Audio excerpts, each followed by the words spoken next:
ಫಕೀರಪ್ಪ ಗುರುಬಸಪ್ಪ ಹಳಕಟ್ಟಿ ಅವರ ಜನ್ಮದಿನದ ಅಂಗವಾಗಿ ಕೊಪ್ಪಳದಲ್ಲಿ ವಚನ ಸಾಹಿತ್ಯ ಸಂರಕ್ಷಣಾ ದಿನಾಚರಣೆ ಕಾರ್ಯಕ್ರಮ ಹಮ್ಮಿಕೊಳ್ಳಲಾಗಿತ್ತು.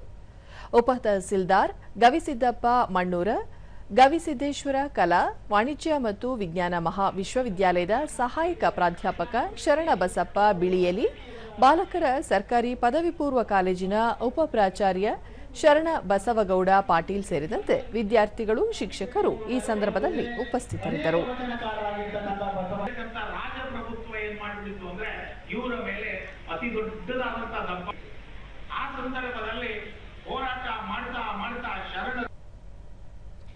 ವಿಶೇಷ ಉಪನ್ಯಾಸ ನೀಡಿದ ಶರಣಬಸಪ್ಪ ಬಿಳಿಯಲಿ, ವಚನ ಸಾಹಿತ್ಯವನ್ನು ಸಂರಕ್ಷಿಸಲು ಫಕೀರಪ್ಪ ಗುರುಬಸಪ್ಪ ಹಳಕಟ್ಟಿ ಅವರು ತಮ್ಮ ಜೀವನವನ್ನೇ ಮುಡುಪಾಗಿಟ್ಟಿದ್ದರು.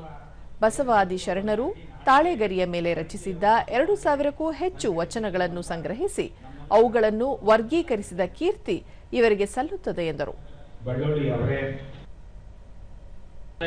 ದೂರದರ್ಶನದೊಂದಿಗೆ ಕನ್ನಡ ಮತ್ತು ಸಂಸ್ಕೃತಿ ಇಲಾಖೆಯ ಸಹಾಯಕ ನಿರ್ದೇಶಕ ಕರ್ಣಕುಮಾರ್, ಜಿಲ್ಲಾಡಳಿತ ಹಾಗೂ ಕನ್ನಡ ಮತ್ತು ಸಂಸ್ಕೃತಿ ಇಲಾಖೆ ಸಹಯೋಗದಲ್ಲಿ ಕಾರ್ಯಕ್ರಮ ಆಯೋಜಿಸಲಾಗಿದೆ.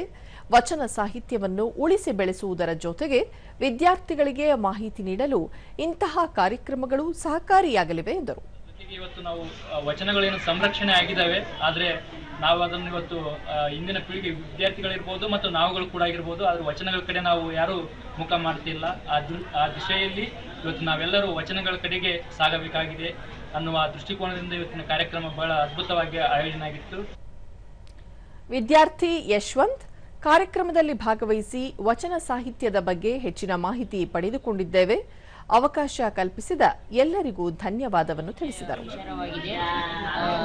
ಅವರಂತೆ ನಾವು ಕವನ ಹಾಗೂ ಅವರ ಸಾಹಿತ್ಯ ರಚನೆಯಲ್ಲಿ ನಾವು ಪಾಲ್ಗೊಳ್ಳೋದು ನಮಗೆ ತುಂಬಾ ಇಷ್ಟವಾಗಿದೆ.